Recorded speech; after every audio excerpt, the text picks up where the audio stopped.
tanta amarezza perché sapevamo che questa, diciamo, era la nostra ultima spiaggia per riagganciare il terzo posto. È già difficile perché poi mancavano altri 6 punti. Sì, l'abbiamo approcciata credo un po' sottotono, ci è mancato l'approccio giusto, forse un po' di nervosismo, un po' di tensione. Tanti errori individuali, i gol almeno 2 che l'abbiamo completamente regalati. Sicuramente potevamo gestire meglio un po' tutto, poi è uscita fuori un po' di grinta e di cattiveria, ma non ci stavamo. Oggi molti di noi non sono proprio scesi in campo.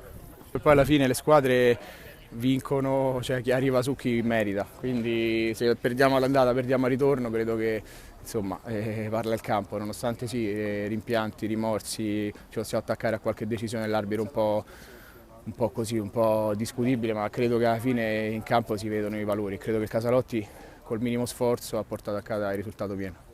Ovviamente poi noi quando abbiamo la partita dove ci danno per spacciati tiriamo sempre fuori il meglio di noi. Loro sono una corazzata, lo sappiamo, puntano se non al primo al secondo posto, giocano in un impianto stupendo, parquet, quello che ti pare. Ci alleniamo in settimana, martedì pronti e cercheremo insomma di prepararla al meglio, cercando di limare un po' quelli che sono stati i nostri errori di oggi.